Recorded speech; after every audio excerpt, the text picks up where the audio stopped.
Stop right there, I'm calling 911. The words hit me like a siren before the siren even came. I turned from my garage door, halfway closed, to see her again. Karen Holbrook, president of the Silver Ridge Estates HOA, standing at the end of my driveway like she'd just caught a fugitive. Phone raised, lips trembling with outrage. "You're hiding something in there," she shouted. I saw the lights, the machines. "This is illegal activity." I just stared at her, still holding the garage remote in my hand. The hum of the door motor filled the silence between us. "Karen," I said evenly, "this is my home, and that's my garage." She didn't blink. "We'll see what the authorities think." As the wail of approaching sirens echoed through the cul-de-sac, I took a slow sip of my coffee and smiled to myself. She had no idea who she'd just called the police on. Before we dive in, tell me in the comments where you're watching from, and don't forget to subscribe for more unbelievable HOA stories that prove some people really picked the wrong fight. There's a reason I bought the corner lot with the maple tree that leans over the cul-de-sac like an old sentinel. On summer afternoons, the shadow lands squarely on my driveway and turns my garage into what it was always meant to be: a small, honest workshop where a man can take something broken and make it whole again. That's all I wanted from Silver Ridge Estates. Quiet shade, the smell of warm motor oil, and the simple satisfaction of setting a carburetor right. I didn't come here to make a point. I came here to disappear into ordinary life. Most mornings I'm up before dawn. 52 does that to you. The body wakes first. The mind follows at its own pace. I brew coffee, open the side door, and let the cool air roll over the concrete. The garage is where my world narrows in a way I like. Pegboard tools. A red steel box with drawers that sound like a reliable hymn when they slide. A 74 Norton Commando on the stand, polished by a dozen patient Saturdays. There's a radio with a bent antenna tuned to a classic rock station that goes to static whenever the blender in the kitchen kicks on. A life measured by small clicks and soft whirs. The neighborhood sells a different story. Silver Ridge brochures show families on bicycles and a golden retriever that seems union required. The houses wear tasteful tans and grays identical except for the porches where rocking chairs like sentries keep watch over very similar lives. The HOA rules, sorry guidelines, arrive in a binder thick enough to stop a small bullet. 2 approved mailbox designs, acceptable shrub heights, no commercial activity, and garage doors must remain open no longer than 15 minutes at a time, unless actively loading or unloading. I remember reading that last one thinking, who measures this? It didn't take long to find out. Karen Holbrook introduced herself on day 2. I was on a ladder cleaning the fan blades in the foyer when I heard a knock that believed in itself. When I opened the door, her smile was already arranged, the kind that suggests agreement is inevitable. She was mid-50s, hair sprayed into a helmet of meticulous significance, a cardigan, the color of sherbet, and a slim binder cradled like a newborn. Her nameplate read President, because of course it did. "Welcome to Silver Ridge," she chirped. "We value neighbors who value standards." I told her I did generally. She congratulated me on buying in during a competitive season, a phrase that sounded like a warning. Then she thumbed the binder open and ran a manicured finger down a page, until it arrived with a practice flourish at 14.3b, exterior work visibility. "I see you have some equipment in the garage," she said, like she was spotting contraband. "It's a beautiful space. We simply ask that resident projects remain tidy." She paused over that word, tasting it. "And private. We don't want to inspire copycats. I promised I wouldn't corrupt the block with adjustable wrenches and honest sweat." She laughed a musical trill with sharp edges. When she left, I noticed she'd slipped a glossy pamphlet into the crack of the door, "Keep Silver Ridge Safe." On the back was a list of phone numbers, including hers in bold report issues, 24/7, and the non-emergency line for the local police. The first number was circled in pink highlighter. The first month passed in small frictions. A yellow note appeared after I watered the lawn at noon. Best practice is before 9 a.m. or after 6 p.m. Sun waste. Another note for a garden hose visible from the street. Another about my trash can lid not fully closed. Each one was signed with a looped K that managed to look cheerful and accusatory at once. I taped the notes above the workbench like a growing collection of miniature warrants. It amused me at first, this pageantry of control, but the novelty thinned with each new slip. "What did you do to her?" asked my neighbor Lila during a Saturday block yard sale. She and her husband Ken had a table of baby clothes and a sign that read, "Everything must go," which felt ominous for a marriage, but apparently referred only to onesies. I closed my garage, I said. Ah, she winced. You're one of those. One of what men who like doors. She says doors send messages. What kind of messages that you have something to hide, Ken said, appearing with a box of plastic dinosaurs that had survived biblical floods. In this zip code, privacy is suspicious. We laughed, but not long. Silver Ridge trained you to speak quickly in public like a ship's crew under watch.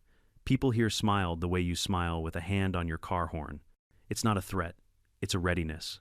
I learned the rhythms of the HOA, the way you learn the squeak of a floorboard in a new house. Monday mornings, Karen jogged the loop in pastel leggings, pausing to photograph unmotivated grass. Wednesday nights were for board meetings at the clubhouse, light refreshments, and heavy sighs. Friday afternoons, she sat on the bench under the maple with an iPad tapping notes, like she was composing an aria titled Order. She loved the word, order.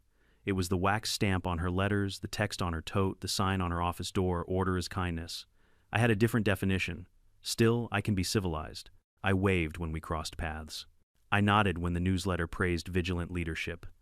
I trimmed the boxwoods just enough to satisfy someone who believed greenery had moral implications.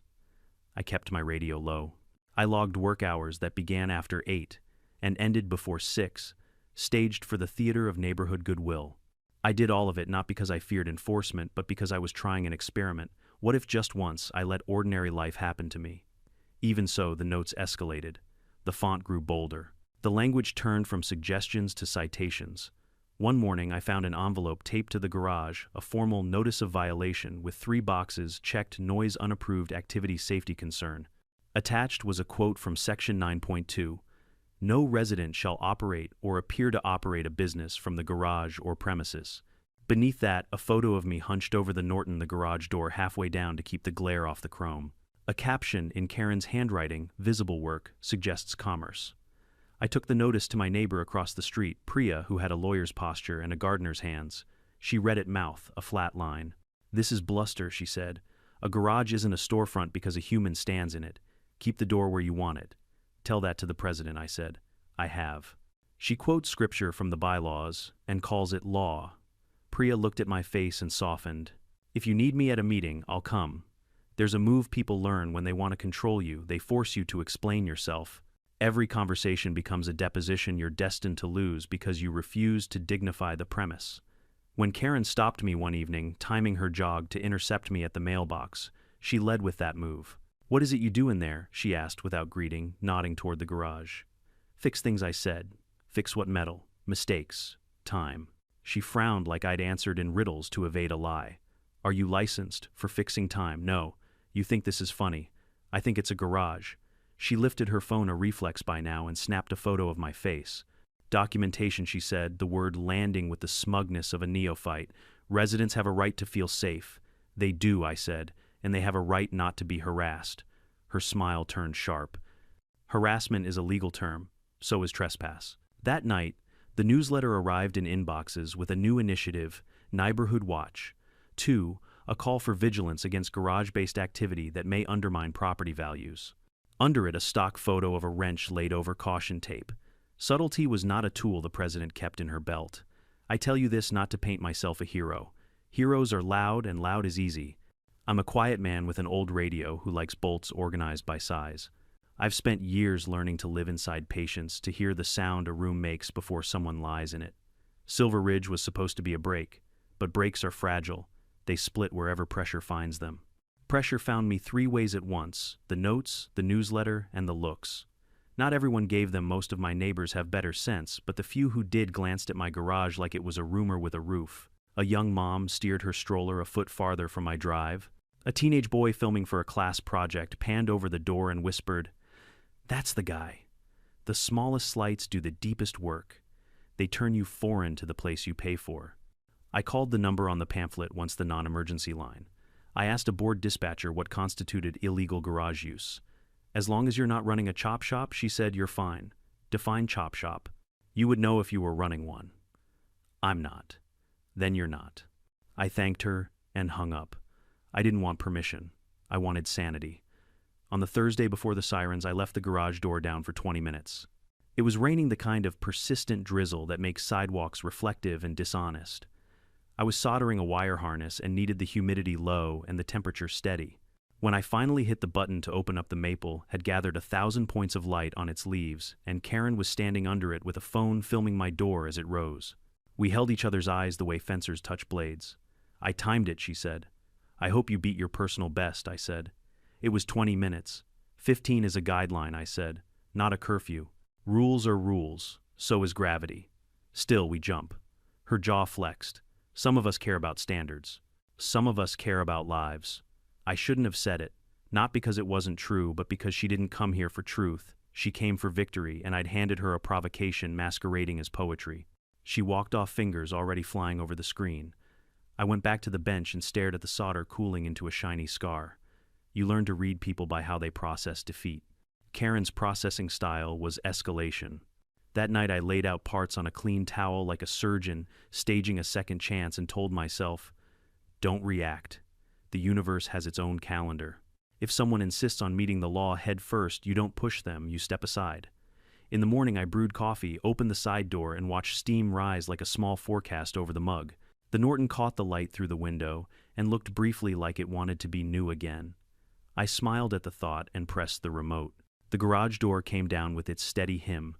In the narrow slit of bright that remained, I saw a silhouette at the end of the driveway, a woman with a phone and a grievance already rehearsing her lines.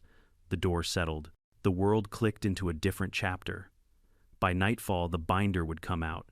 The notes would turn into threats. And the words that opened this story would rip the air again, louder this time, because now there would be an audience. But in that quiet moment, just me, the coffee, and the last inch of daylight, I did what I always do when a storm decides it loves me.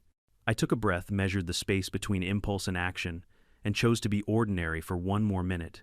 It wouldn't last. People like Karen don't permit ordinary. They mistake calm for confession. They mistake doors for secrets. They mistake a man repairing something for a man preparing something. And when they make enough mistakes, something else wakes up in me, not anger, not pride, just the old trained patience of a person who knows what to do when someone points at a garage and says the word illegal like it's a spell.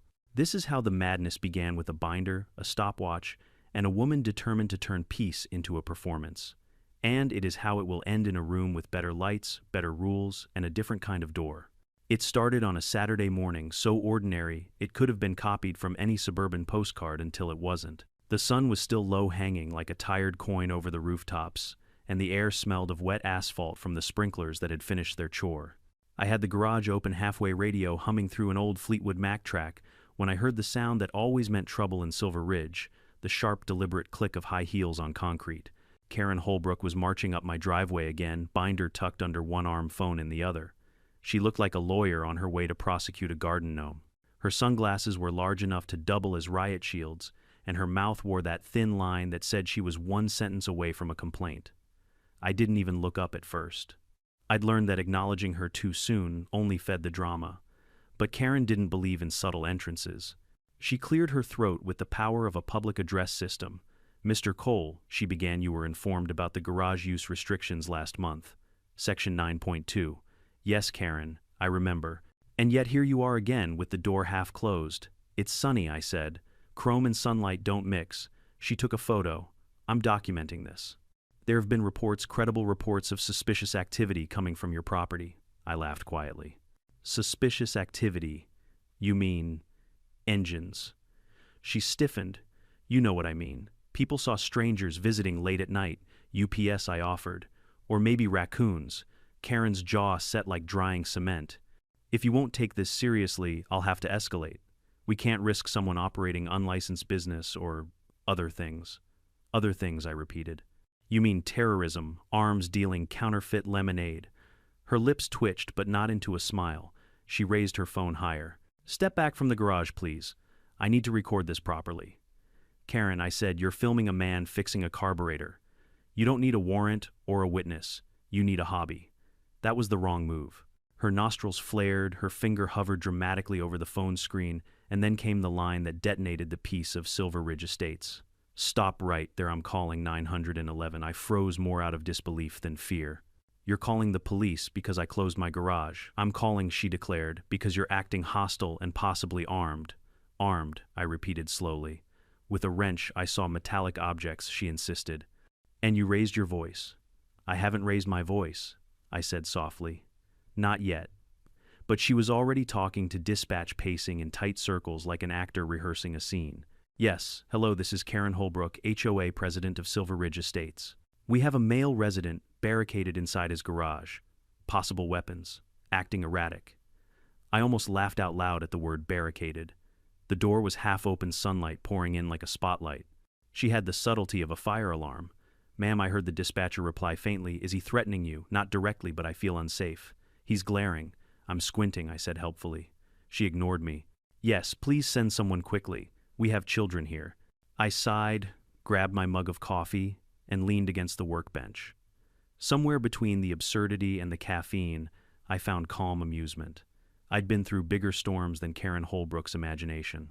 When you've spent decades in federal service, listening to real emergencies, negotiating with people who truly meant harm, you learn to measure danger by silence, not volume.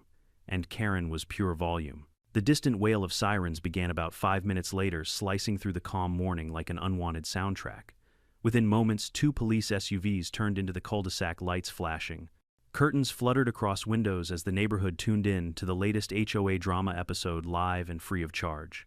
Karen waved frantically at the approaching vehicles, pointing toward me like she'd just identified a national threat. That's him, she cried. He's the one. Don't let him close that door. I took another sip of coffee and pressed the button. The garage door slid down smoothly until only a foot of daylight remained. I heard Karen gasp as if I detonated something. The officers approached cautiously, hands near their belts but not yet drawn. One of them, a younger man with a polite expression, called out, "Sir, can you step outside, please?" Of course, I said.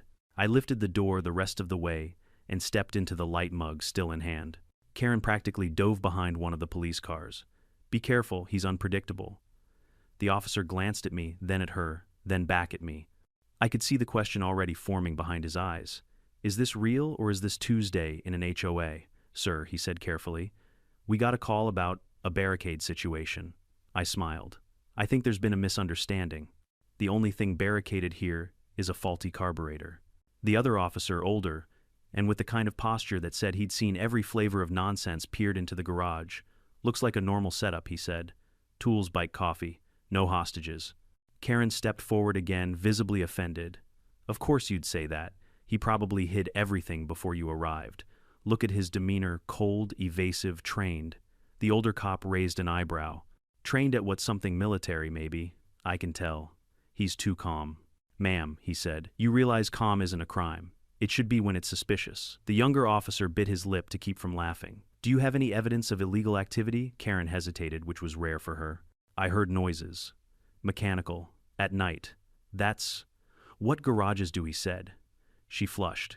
This neighborhood has standards. There are bylaws. Bylaws aren't laws, I offered. Stay out of this, she snapped. Trying to, I said. The older cop stepped between us. All right, let's dial this down. Sir, can we just see some ID for our report? Sure. I reached into my wallet and handed over my driver's license. He looked at it, then at me. I could tell he recognized the name, but wasn't sure why. I appreciate your cooperation, Mr. Cole. We'll file this as a false alarm. Karen's voice rose an octave. False. Are you saying I fabricated a crime? I'm saying there isn't one. I demand you investigate further. Search his property. The younger officer's patience was thinning. Ma'am, without probable cause, we can't just— I am probable cause, she yelled. I'm the HOA president. I nearly choked on my coffee. That's not a federal title, Karen. Enough from you, she snapped. You think you're untouchable, don't you? Well, I'll find out who you really are. That line stuck with me. I'll find out who you really are. The way she said it, like she was promising vengeance rather than curiosity, hit a chord I hadn't heard in years. It reminded me of interrogations where the suspect said too much without realizing it. There was something behind her obsession, something beyond control or gossip. The officers left after issuing her a warning about false emergency calls. Karen stood in the street, shaking furious eyes, burning holes into my garage door as it lowered again. I finished my coffee and looked at her through the narrow gap as the door met the concrete. For a moment her expression shifted, not anger but fear. Not of me, but of something older. The kind of fear you only see in people who know exactly what they're capable of. When the sirens faded and the neighbors retreated into their curated normalcy, I sat down on my stool, elbows on my knees. My reflection in the metal door looked like a man who'd lost count of second chances. I'd promised myself not to bring work home, not this version of work. But Karen's words echoed through the quiet, "I'll find out who you really are." What she didn't know was that curiosity is contagious. So I opened my laptop, typed her name into the federal database, not the public one, the one with layers the average citizen never sees, and waited for the wheel to spin. The file came up almost blank. Too blank. Her background check was scrubbed cleaner than a politician's biography. No employment records before 2009, no property ownership before Silver Ridge, no aliases, no traffic tickets. Perfect. And in my world, perfect is impossible. I leaned back, fingers steepled, the old instinct creeping in like an uninvited friend. Files like that don't appear naturally, they're made, which meant someone had cleaned her record. And people who get their records cleaned have something to hide. The garage, the notes, the call, all of it suddenly felt smaller, like noise hiding a signal. I wasn't dealing with a meddling neighbor anymore. I was dealing with someone who'd spent her life pretending to be ordinary. And I knew exactly how to find out why. That night, as Silver Ridge slept under its perfectly spaced streetlights, I drafted an email to a trusted contact in D.C., someone who still owed me a favor. I kept it short, need a deep pull on a Karen Holbrook, Silver Ridge Estates. Possible alias. Start with sealed state records early 2000s. Then I closed the laptop, leaned back in my chair, and let the radio hum. Karen thought she'd called the cops on a stranger.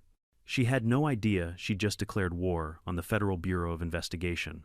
When you've spent a lifetime tracking liars, you develop a sixth sense for the ones trying hardest to look clean. That was Karen Holbrook. Every inch of her life in Silver Ridge screamed perfection, the pastel house, the manicured roses that somehow bloomed out of season, the way her mail never sat in the box for more than 20 minutes. Everything too polished, too rehearsed. But the blankness in her official record, that was the real giveaway. People like her don't live spotless lives. They just hire better janitors. I didn't want to pull that thread at first. I had come here to retire, not to reopen old habits. But something about her, the aggression, the paranoia, the need to control everyone around her, felt familiar. I'd seen it before behind two-way glass when people with buried histories got a taste of power.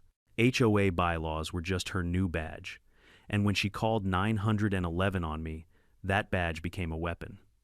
2 days after the barricade incident, my contact from D.C., Agent Harper, pinged me through an encrypted channel. Harper and I went way back to my counter-organized crime days, sharp mind, sharper instincts, and absolutely no patience for nonsense. Harper pulled your Karen. Weird file. State ID exists, but pre-2009 there's a sealed record flagged by the DOJ Privacy Act. I'd need clearance from above your old pay grade to unseal it. M.E. That's funny. Above my old pay grade would be me, Harper. Exactly. Want me to nudge the archives? M.E. Do it. And look for prior aliases. This smells like identity laundering. Harper, roger that. I'll dig through the weeds. I smiled at the screen. It felt like muscle memory coming back, quiet investigation, reading between redacted lines. Except now the suspect wasn't a mob accountant or a cyber ring. It was the woman sending HOA violation letters over trash bin placement. That night, I sat in my dim garage laptop, casting a pale glow over the Norton's chrome tank. The house was silent, except for the faint ticking of the ceiling fan and the cicadas outside. I opened my email again and scrolled through old bureau access codes, fingers hesitating over the keyboard like a priest about to break a seal. Retired or not, I still had director-level clearance. I typed in the string of authorizations, exhaled, and pressed enter. The system resisted, then unlocked.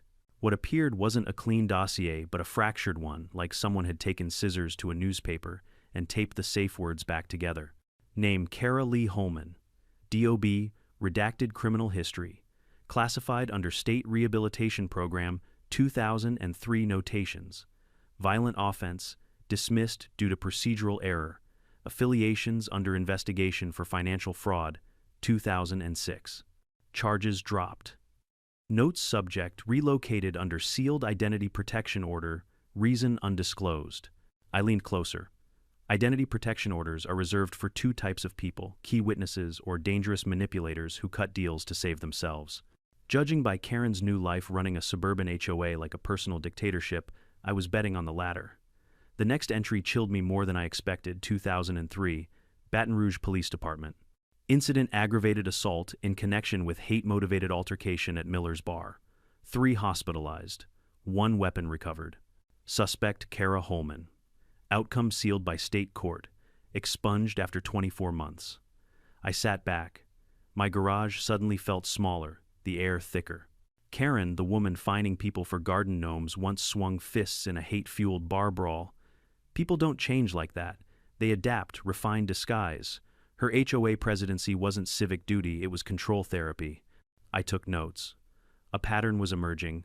2003 assault. 2006 fraud, both sealed. A new identity in 2009. Then a perfect neighborhood in 2014. Every few years a reset. That wasn't random.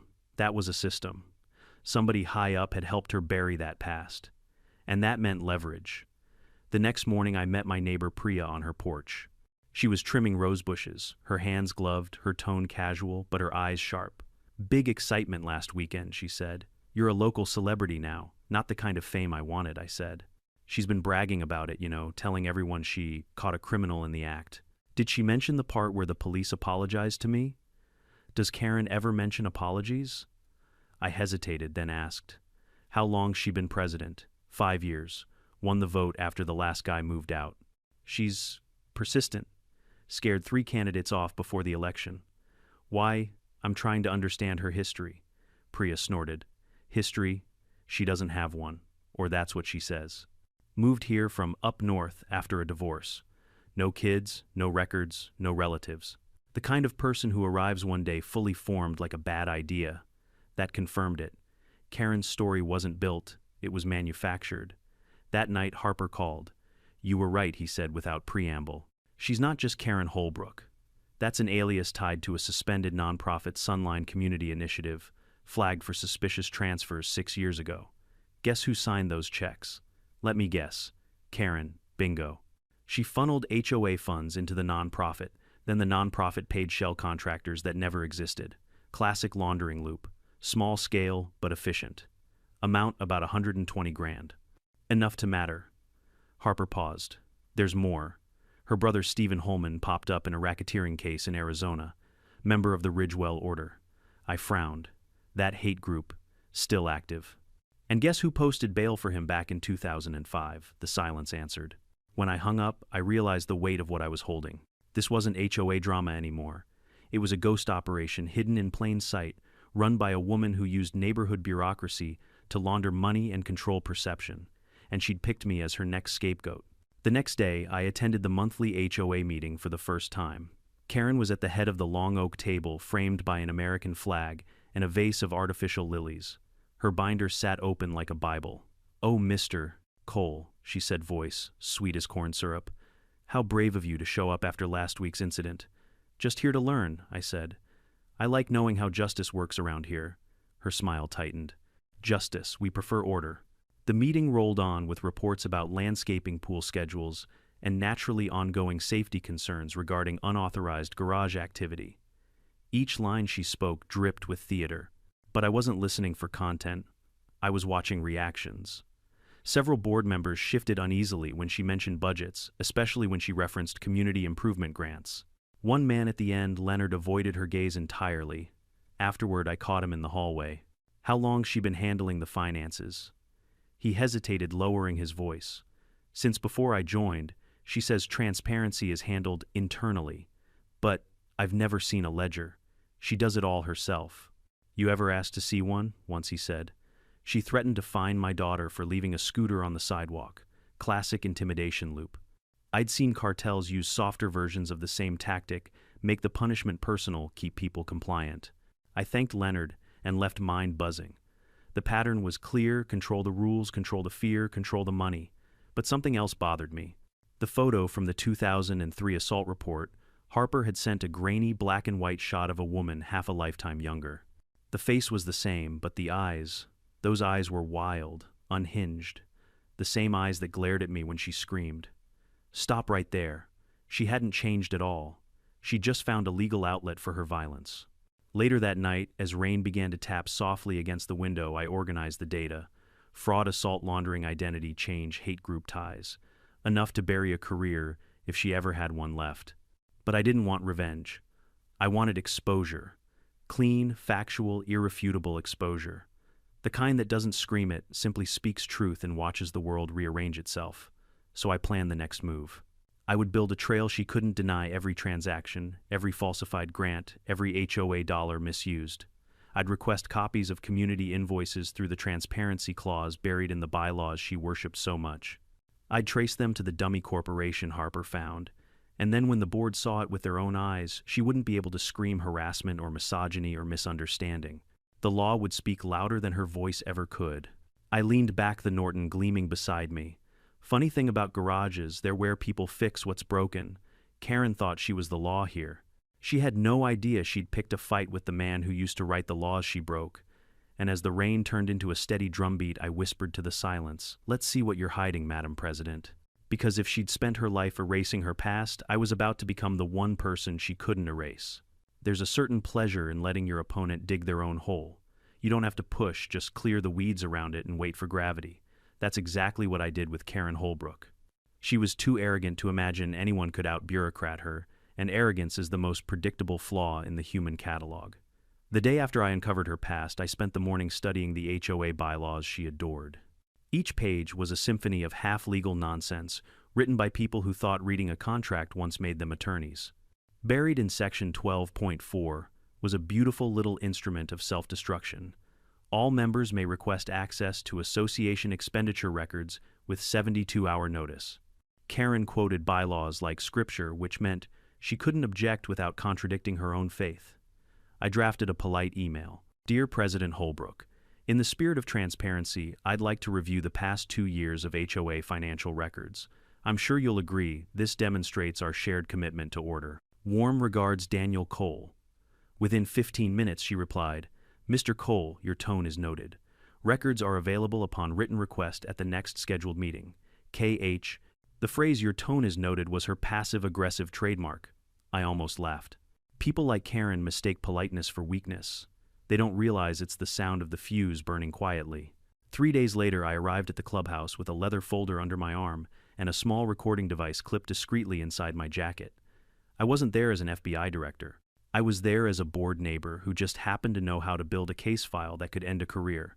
The room smelled of coffee and fresh anxiety. Karen sat behind a folding table with 2 board members, Leonard, and a timid woman named Ruth. A stack of binders sat neatly beside her. "Mr. Cole," she said sweetly, "I trust this is about putting our little misunderstanding behind us." "Exactly," I said, smiling. "I just want to understand where my dues go. I'm sure everything's in perfect order." Her eyes narrowed. "Of course. Silver Ridge maintains impeccable records."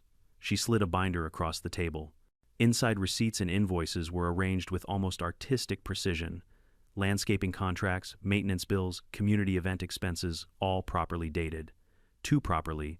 If you've ever handled forged documents, you know the smell of fresh toner and unaged paper. Half of these pages looked like they were printed yesterday. The ink hadn't even faded where it should have. "Impressive," I said, flipping through. "You keep backups." She tensed. "Naturally. Off-site. Mind if I make some copies for my notes?" "That won't be necessary," she said quickly. "These are internal documents. Under 12.4, I believe members are entitled to duplicates." Her jaw tightened. "You've read the bylaws." "I like literature," I said. The moment stretched. Leonard coughed. Ruth pretended to check her phone. Karen smiled again, but it didn't reach her eyes. "I'll prepare summaries," she said finally. "We wouldn't want confusion from misinterpreting technical data." "Of course," I said. "Numbers can be tricky." I left the meeting with nothing physical but everything I needed: her nervous tone, the evasions, the sudden decision to rewrite transparency into censorship. Every lie she told would soon serve as its own affidavit. That evening, I met Harper online. We cross-referenced the vendor names from the binder against federal tax databases. Out of the 11 listed contractors, 5 didn't exist. 3 were registered to a P.O. box in Arizona, the same town where her brother's company operated. 1 matched the Shell landscaping business tied to the Ridgewell order investigation. "Classic layering," Harper muttered. "She's routing HOA money through fake invoices, washing it in her brother's firm, then funneling it into the Ridgewell fund. Small potatoes, but criminal all the same. Can you trace the transfers already on it?" "Give me a week." I didn't have a week. Karen was escalating again. The next morning, I found another envelope taped to my garage. Violation notice. Non-compliance with conduct standards. Below in red ink, harassment of HOA president. She'd filed a complaint accusing me of intimidation during the records meeting. It was almost beautiful, the audacity, the self-incrimination. I kept the notice, dated it, and smiled. That night I began building the trap. The plan was simple. Karen needed to believe she'd caught me breaking a rule, so she'd rush to document it on camera as usual. Once she crossed the line into trespassing or illegal surveillance, I'd have physical proof for the sheriff and my internal task force. And if she'd tampered with HOA funds, her reaction under pressure would open the final door to prosecution. I started by baiting her curiosity. I parked my pickup half inside the garage, half outside, with a stack of blank boxes marked property files on the workbench. On top, I placed a USB drive labeled Grant Reports, a harmless decoy containing only one file, a document titled Audit Summary, Sunline Community Initiative. Inside it, an invisible digital tracker that would ping Harper's server the moment anyone copied it. Then I waited. By noon, the next day, Karen was there, standing at the edge of my driveway, pretending to photograph flowers. I pretended not to notice. She lingered, pacing, glancing toward the open garage. Eventually, she left. That night, Harper called. We got a ping. Someone copied the decoy file at 6:17 p.m. from an IP registered to the Silver Ridge HOA office. Got her, I said. Careful, Harper warned. She's volatile. Don't push too fast. I'm not pushing. I'm inviting gravity. 2 days later, she snapped. I was sanding a piece of maple in the driveway when her white Lexus screeched to a stop. She jumped out waving papers. You think you're clever, don't you? She shouted. Planting false documents to frame me. Good afternoon, Karen, I said, brushing sawdust from my shirt. That's a serious accusation. I know you hacked HOA files. I don't have access to HOA files, I said calmly. You do. She froze for half a second, long enough. Why would you assume I have your files unless you looked at mine? Her face flushed. You're manipulating this community. You mean auditing. You're dangerous, she shrieked, grabbing her phone again. I'm calling 911, I sighed. Again. This time, I didn't bother stopping her. I wanted witnesses. When the officers arrived, I greeted them with coffee and the recording of her last visit. One of them, Officer Lane, recognized me from bureau briefings years ago. He gave a subtle nod that said, I know who you are. I'll play along. Everything okay here? Lane asked. I believe Miss Holbrook is upset, I said. She's accused me of hacking the HOA system. Perhaps she can explain how she found data from my computer on her device. Karen blinked. What? No, I didn't, he's twisting. Do you have the device, ma'am? Lane asked. Yes, but those are fabricated files. Then you won't mind if we take a look, he said, extending his hand. Her confidence collapsed like wet cardboard. This is harassment, she hissed. Ma'am, he said gently, hand over the device. She did. Within minutes, the tracker verified itself. Harper confirmed remotely. Her phone had accessed the decoy USB and transmitted the data to her office computer. Chain of custody timestamped. Exactly what I needed. Karen's voice trembled. You set me up. No, I said quietly. You set yourself up. I just gave you the opportunity. She backed away, eyes darting toward the officers. He's dangerous, she whispered. He's not who he says he is. Lane looked at me, then back at her. Ma'am, do you know who he is? No, she snapped. Some mechanic pretending to be ma'am, he interrupted, tone shifting. I'd recommend you stop talking. She frowned, confused. Why? Because I do know who he is. For the first time since I'd moved into Silver Ridge, Karen Holbrook looked uncertain. The officers left with her phone for evidence. She drove off a few minutes later, pale and shaking.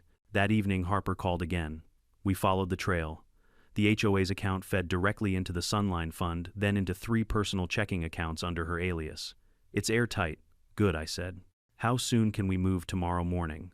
Local and federal warrants. I looked around my quiet garage, the Norton, the tools, the fading smell of coffee. It felt like a chapel before a storm.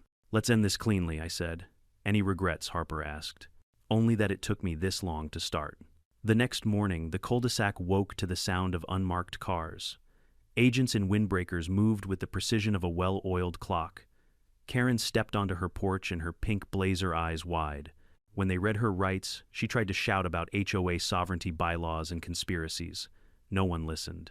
Neighbors peeked from curtains, their mouths open. For once, Silver Ridge was silent. As they placed her in the car, she met my eyes across the street. There was no anger this time, only recognition.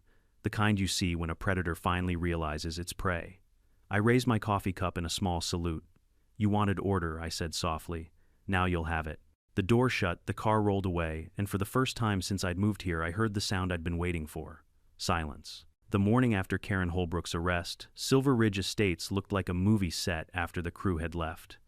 The lawns were too perfect, the air too still, and every open window hummed with whispers. People didn't mow that day, they stared. The HOA president, the woman who fined children for sidewalk chalk and cited retirees for wind chimes, had been handcuffed on her own porch at sunrise. It should have felt like victory.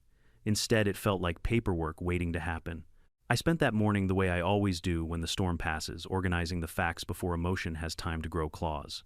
The file on my desk was thick now, falsified invoices, financial trails, the sealed criminal history, and Harper's verified chain of custody from the tracker. The federal warrants were executed cleanly, with minimal noise. She was being held at the county detention center, pending fraud and identity theft charges. Still, I knew the storm wasn't over. When corruption hides in plain sight, exposure doesn't end it, it wakes it up. By noon, the HOA called an emergency meeting. I wasn't surprised. Panic always arrives in minutes when power disappears. The clubhouse smelled of old coffee and guilt. About 30 residents filled the folding chairs, their faces pale and confused. Leonard sat near the front, clutching a folder like a life vest. Ruth wrung her hands, whispering prayers. At the front of the room, the vice president, a man named Harold Bishop, tried to maintain order. "Everyone, please," he said, voice trembling. "We'll begin shortly. Let's keep this professional." Professional. The word had lost meaning in this place. When I stepped inside, conversations froze. Someone whispered my name like I was part myth, part grenade. I nodded politely, took a seat in the back, and waited. Harold cleared his throat. "As you all know, President Holbrook has been temporarily detained pending investigation into certain, financial irregularities." Temporarily, a woman near the front snapped. "They took her away in handcuffs." Harold blinked rapidly. "Let's not rush to judgment. We don't have all the facts." "We have the video," another man shouted, holding up his phone. "It's all over the neighborhood page." "FBI agents, federal warrants. You think that's a misunderstanding?" The room buzzed. I could feel the heat rising. Harold raised his palms. "Please, we'll address the facts once they're verified. In the meantime, we have a guest who can help clarify certain matters." All eyes turned to me. I stood slowly. "Afternoon, everyone. My name's Daniel Cole. I live on Maple Court. Until last week, most of you probably knew me as the garage guy." A few nervous laughs scattered across the room. Turns out that garage was more useful than anyone realized. I walked to the front, opened my folder, and placed several pages on the projector stand. The screen behind me glowed to life with spreadsheets and dates.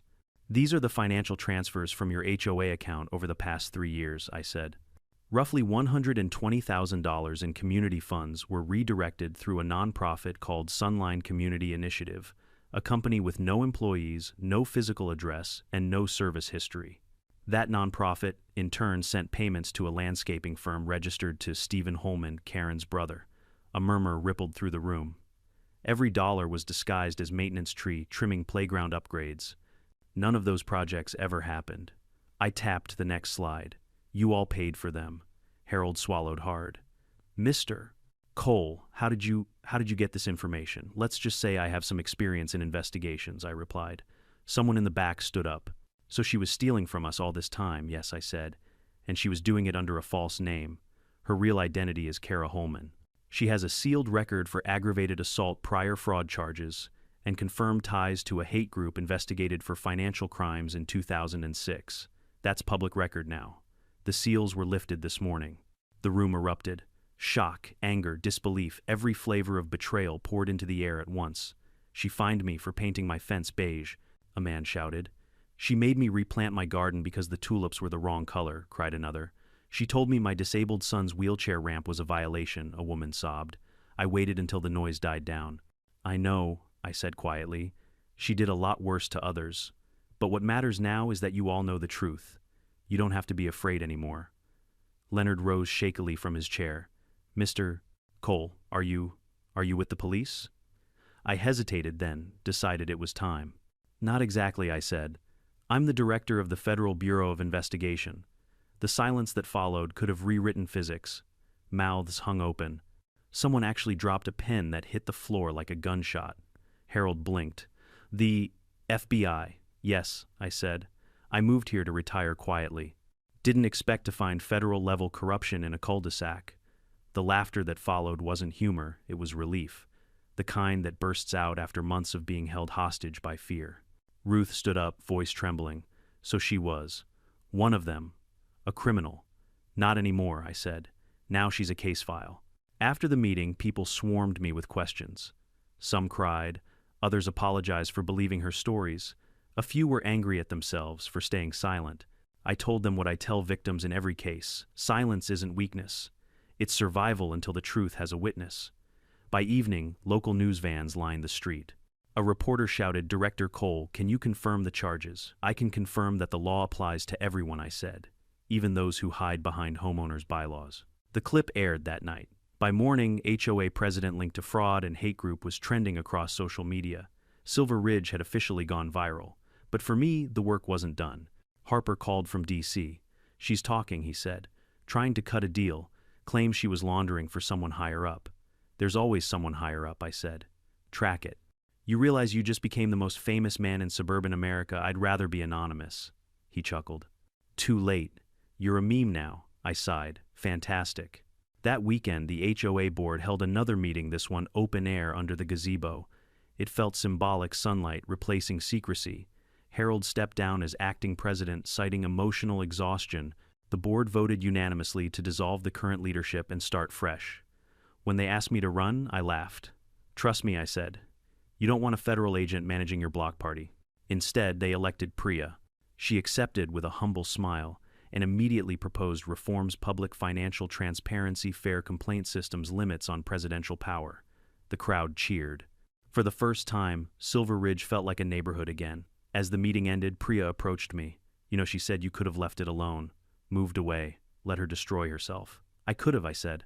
"But corruption only destroys itself if someone shines the light long enough." She smiled softly. "You'll stay." "For a while," I said. "Someone has to make sure the lights stay on."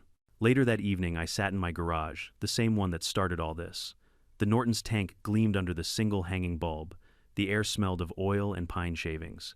Peace at last had a sound again. I opened the window. The night was cool, the street quiet. Across the cul-de-sac, kids rode scooters, their laughter echoing where Karen's voice used to bark orders. Someone was grilling steak. Somewhere, a dog barked not in alarm but because it could. On my workbench lay the final copy of the HOA file, stamped and sealed by the Bureau. I'd add it to the archives next week, another case closed, another ghost unmasked.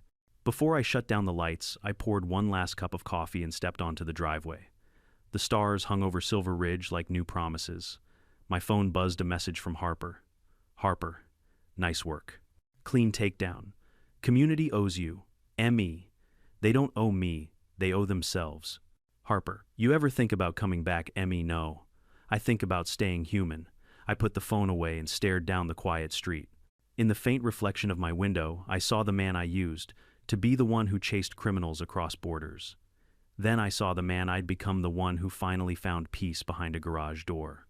Both versions nodded at each other in understanding. Then I pressed the remote. The door rolled down slowly, sealing away the past and the evidence and the ghosts of arrogance. The motor hummed steady and sure until it clicked shut. For the first time, the sound didn't mean defense. It meant closure. Silver Ridge slept easy that night, and for once so did I. The sound of justice isn't the clang of a gavel or the click of handcuffs.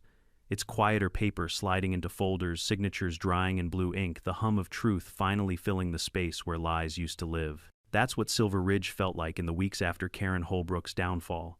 An entire community learning what silence really sounds like. She didn't go quietly. People like her rarely do. Even from county detention, she kept up her performance, mailing handwritten statements to the HOA board, claiming she was the victim of a targeted political smear by a federal operative with a personal vendetta.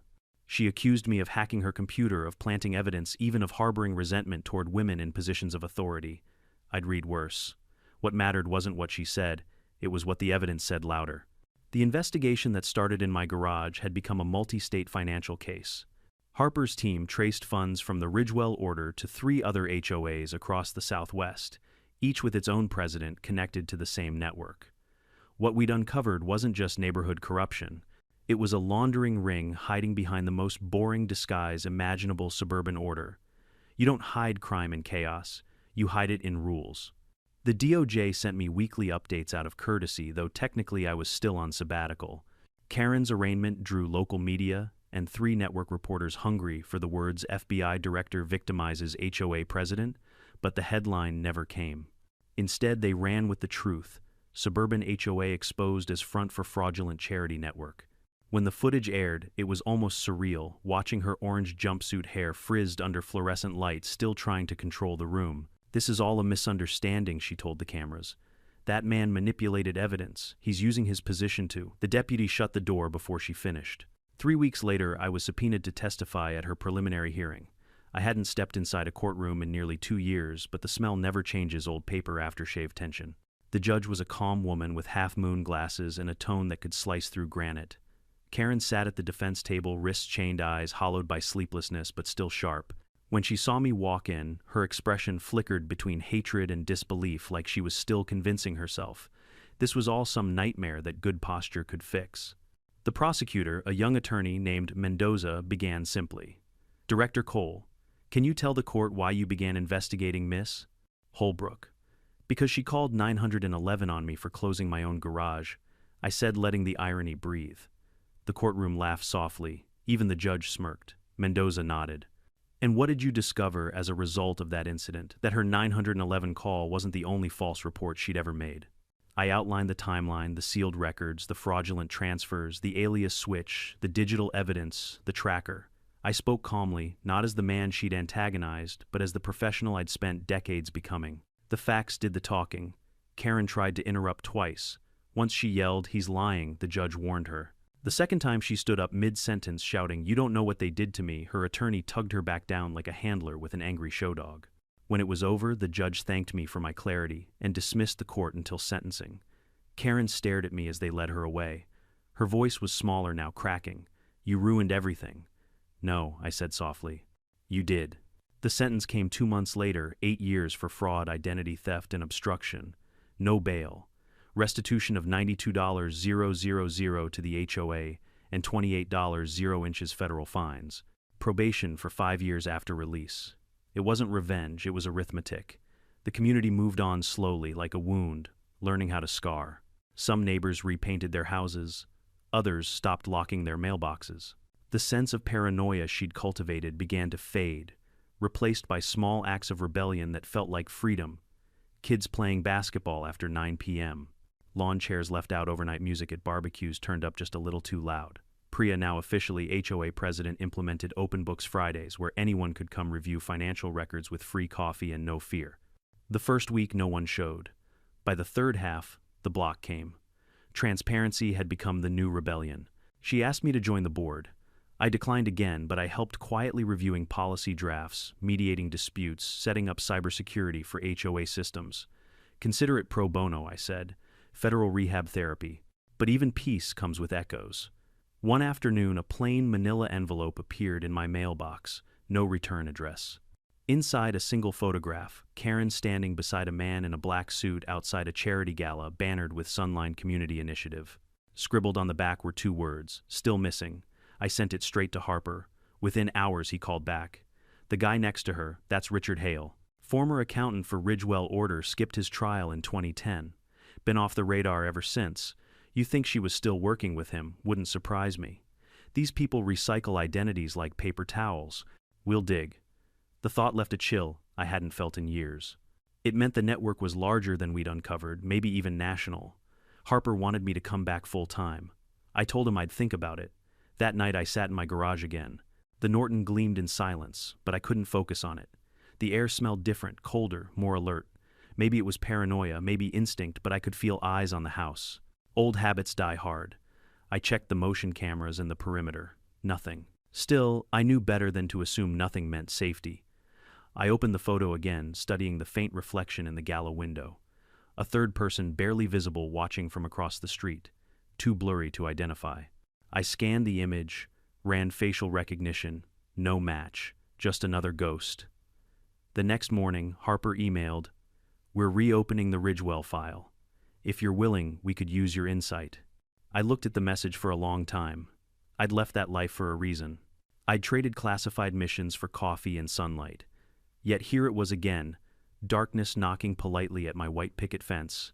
Maybe peace wasn't a place. Maybe it was just a pause between duties. Karen's sentencing day drew a crowd. Reporters filled the steps of the courthouse microphones, hungry for redemption soundbites. I stayed in the back hat low, letting the scene play without me. When they brought her out shackled but defiant, she still managed to look directly at one of the cameras. "I'll rebuild," she said. "People like me always do." She wasn't wrong. That's what worried me. Harper later confirmed they found a coded notebook in her safe lists of contacts, payments, symbols, matching other pending investigations. She'd been deeper in the network than anyone guessed. But at least for now, the web had a hole in it. Life in Silver Ridge settled again, though normal had changed definition. One evening, Priya organized a community dinner to celebrate the HOA's new charter, one that limited presidential authority and required every rule to pass majority approval. I went mostly out of curiosity. Kids chased fireflies. Someone grilled hot dogs. Laughter replaced tension. When Priya handed me the microphone, I hesitated. "I'm not much for speeches," I began, "but I will say this rules are supposed to protect, not control. We forget that when fear wears a friendly face. Karen used rules to build a cage around this neighborhood. You tore it down. That's what matters." They clapped. I stepped back relieved. Later that night, as I walked home under the lamplight, I saw Leonard sitting on his porch with a cigar. He waved me over. "You ever regret getting involved?" he asked. "Sometimes," I said honestly. "Peace costs more than you think." He nodded. "But it's worth the receipt." "Yeah," I said, smiling faintly. "It usually is." A week later, I received a call from Harper. "Update on our missing accountant," he said. "Hale's dead, found in an abandoned warehouse in Phoenix. Gunshot wound, no sign of struggle. My pulse didn't change." I'd been expecting something like that, and Karen, she doesn't know yet. But if this was a cleanup job, she'll never get the chance to rebuild. The network eats its own. "Good," I said softly. After we hung up, I went outside. The night breeze was sharp, clean. The kind of silence that follows justice, heavy but earned. In the distance, the streetlights hummed. I took a deep breath and smiled. Maybe now, finally, the storm had passed. The maple tree rustled overhead. I looked up at its branches, remembering the first day I met her, the pink blazer, the camera, the arrogance. All of it gone, now folded into history like an old violation notice. I pressed the remote. The garage door began to close, its echo rolling out across the quiet cul-de-sac. "Order restored," I murmured, and this time it wasn't irony, it was peace. 6 months passed. Spring came back to Silver Ridge Estates like a shy apology grass, a little greener fences, freshly painted laughter returning to the sidewalks where paranoia used to live. The neighborhood had found its rhythm again. HOA meetings were shorter, friendlier, and filled with more coffee than confrontation. For once, bylaws sounded like background noise instead of threats. Sometimes when I'd walk my dog down Maple Court, I'd catch a neighbor's smile that lingered longer than usual, a small nod that said thank you for cleaning the rot without burning the house. I never corrected them. What I did wasn't heroism. It was maintenance, the same kind I'd always done, just on a larger, messier engine. Kara Holman, was serving her sentence at a low-security federal facility in Kansas. The papers called her the HOA Queen of Fraud, and apparently she hated the title. Through the Bureau's grapevine, I learned she'd already tried to manipulate other inmates into starting a community improvement committee. Some people just can't retire from control. But her story didn't end there, and neither did mine. One afternoon, Harper called from D.C. His voice carried that particular tone, half respect, half trouble. "Cole," he said, "remember that Ridgewell order accountant, Richard Hale? The dead one, yeah. Turns out he wasn't working alone. The network's bigger than we thought. They were using HOAs all over the country, tiny ones like yours, to funnel microtransactions that went unnoticed by regulators. Low risk, high efficiency. So Karen was just one gear." "Exactly. And that gear squealed. We've got warrants in 3 more states now. Your evidence started a chain reaction." I stared at the phone for a moment, the hum of my garage fan filling the silence. "You're welcome," I said dryly. He laughed. "You sure you don't want back in desk work advisory role? You could train the next batch of agents. I've trained enough people to know I'd rather talk to engines," I said. "But send me the files. I'll take a look." That evening I sat at my workbench again, the place where everything started. The Norton sat fully restored now, every bolt shining like it had been waiting for this ending. I turned on the small radio. The old jazz station came through, fuzzy but warm. Outside, the sky was the color of cooling steel. As I tightened the final screw on the bike, my mind wandered back to Karen, her voice, her posture, her unwavering belief that control meant safety. I used to think people like her were the villains of small worlds, the petty tyrants who needed fences more than empathy. But now I understood she wasn't a monster. She was a symptom. There's something about power that makes people forget why they wanted it. At first, it's about fixing things, tidying lawns, improving property values, protecting the community. But somewhere along the way, they start believing the rules are holy, that disobedience equals sin. Karen didn't want order. She wanted worship. And when worship didn't come, she built her own religion fear.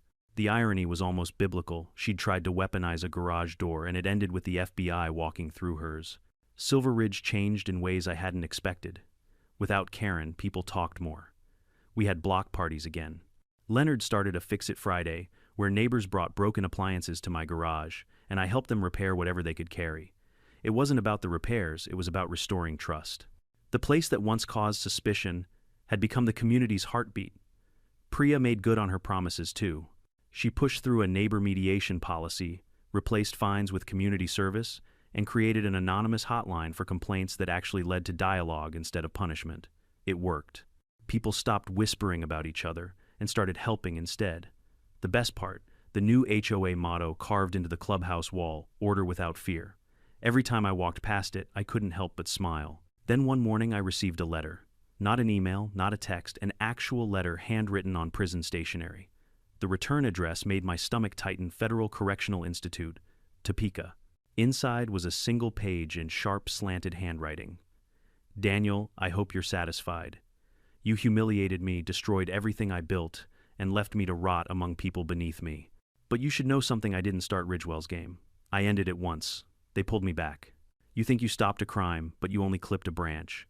The roots are still growing. When I'm out, I'll finish what I started. K. No threats, no apologies. Just venom disguised as prophecy."